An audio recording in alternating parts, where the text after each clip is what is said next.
Selamat datang ke kawasan Balai Ringin.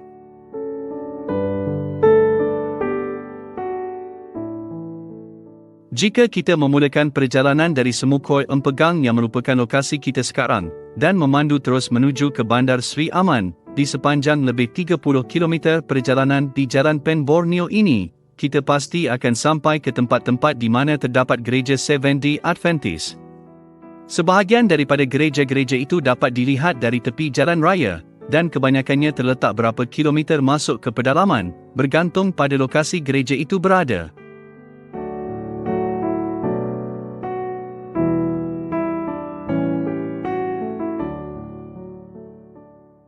Balai Ringin, yang telah menjadi nama kawasan ini, dipetik daripada nama spesies haiwan yang dipanggil ringin atau memerang dalam bahasa Melayu.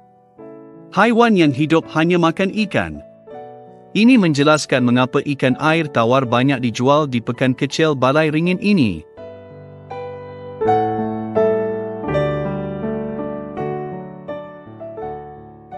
Balai Ringin juga didiami oleh sekumpulan orang yang dipanggil Remon dan Iban Balau, dan terdapat juga Iban dari Lubuk Antu, yang berhijrah ke sini dan menetap di Hulu Menitkin.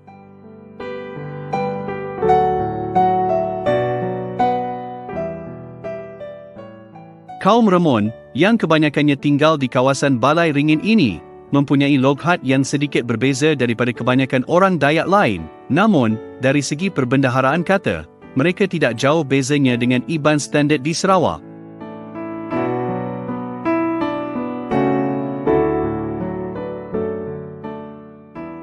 Menurut Google, Balai Ringin mempunyai populasi seramai 15,165 orang.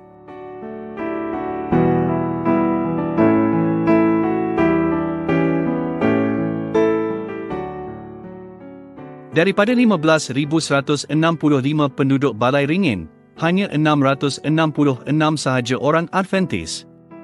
Dalam erti kata lain, bagi setiap orang Adventist, terdapat 22 orang bukan Adventist. Nisbah ini juga menjelaskan kepada kita bahawa masih banyak kerja penginjilan yang perlu dilakukan di kawasan ini, agar jurang tersebut akan lebih kecil.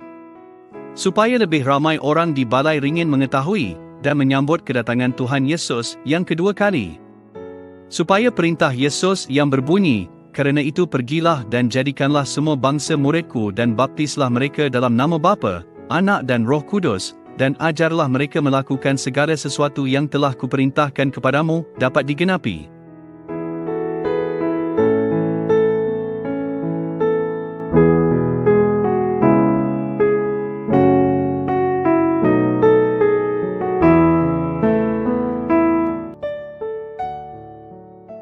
Sejak tempoh pandemik COVID-19 berakhir, sudah beberapa siri pertemuan penginjilan telah diadakan di gereja-gereja di kawasan Balai Ringin, melalui Sarawak Impact dan Harvest 2025. Daripada Sarawak Impact dan Harvest 2025 ini, kami telah berjaya membaptis 35 jiwa.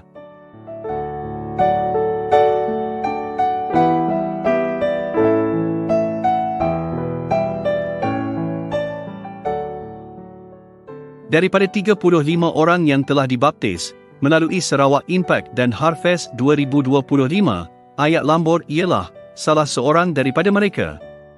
Walaupun anak sulungnya sudah lama menjadi Adventist, tetapi dia masih degil dan tidak mahu menyerahkan hidupnya kepada Yesus. Hanya apabila dia sudah tua, apabila kekuatannya sudah hilang, barulah hatinya terbuka untuk menerima Yesus sebagai penyelamatnya. Apabila dia dibaptis, kerana dia telah lama sakit, dia terpaksa dipapah oleh dua orang, iaitu ketua gereja dan ketua diakon, ke kolam pembaptisan kerana dia sudah tidak larat lagi untuk berdiri.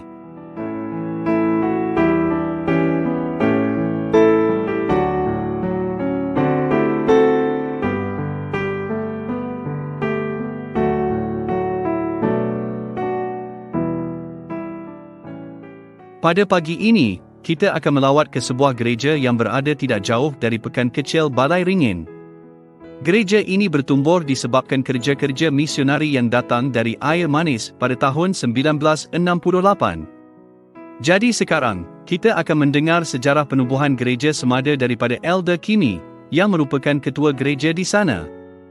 Pada Jun tahun lalu, gereja mereka baru sahaja siap dibaik pulih dengan dana yang disediakan oleh Unifor, iaitu bantuan daripada Kerajaan Negeri Sarawak.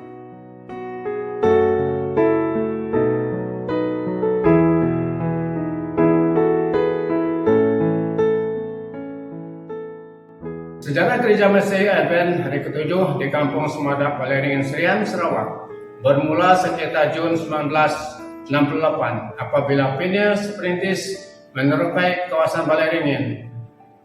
Kerja-kerja evangelism bermula di Kampung Termawang, di mana mendiang pengelunjungan Angkindin yang berasal dari Kampung Semadak yang berhubung rapat dengan penginjil bernama Anthony Adianton yang membawa Injil Yesus dari sebuah misi di sekolah Advent Air Manis, yang mengatakan bahwa Yesus akan datang tidak lama lagi, dan Injil ini yang membuat mendiang Pengulu amat terja dan tidak mau meninggalkan saudara-saudaranya di Kampung Semadak tentang Injil Yesus.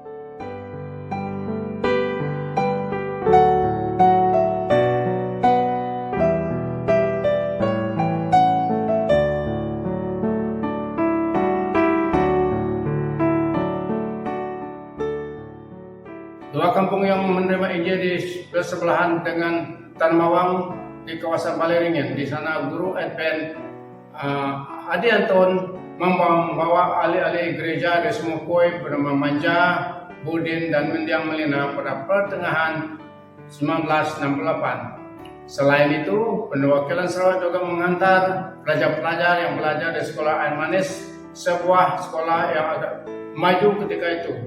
Pastor Loni Banyi dan bantuan Pastor Anyo Kincang dan istrinya dalam latihan menjadi pastor. Pada masa itu gereja Semadak diperbuat daripada dinding kulit kayu dan dibertapkan nipah, dan masa itu hanya 9 keluarga yang telah menyerahkan diri kepada gereja Seventh-day Adventist.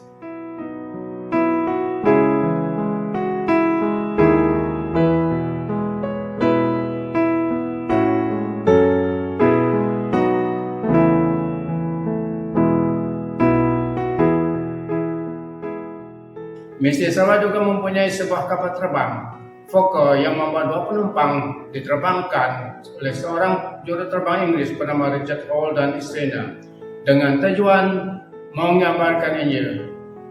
Di samping itu, Misi Sarawak juga mengadakan program untuk anak-anak dengan pendidikan jalai penghidup dan terang dunia untuk melatih dan mengambil lebih mendalam tentang Injil yang mengandungi 24 pelajaran yang harus diselesaikan sebelum dibaptiskan dalam anggota gereja biasa.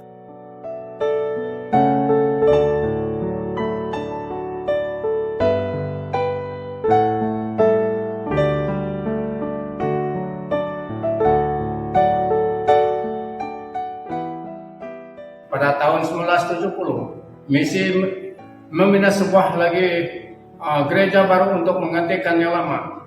Mereka menghantar seorang pembina gereja bernama Penatua Gereja Ejut dari Kampung Pasir, beserta dengan sebuah mesin kilang untuk membina sebuah gereja untuk rumah penginjil Sarawak. Bermalam karena jauh dari pasar orang yang dalam misi Sarawak adalah Elder Seganti Gema, Elder Sedano Segalimbai, kesemua mereka berasal dari Tatau Bintu.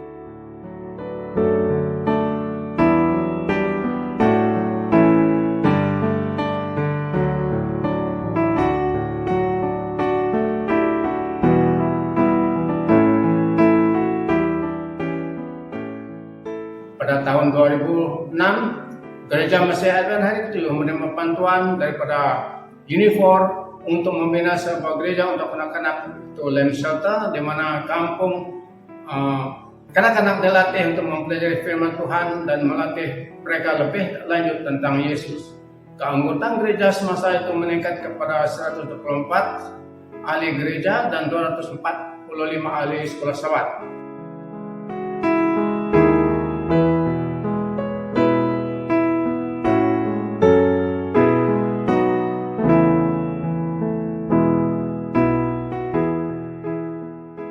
Pada tahun 2025, Seventh-day Adventist gereja telah menerima bantuan untuk membaiki pulih keadaan gereja pada Sinifor. Gereja Semadak telah dibantu pada penghujung tahun 2025 dan telah siap pada tahun 2026 pertengahan Jun 20 hari bulan. Sekian.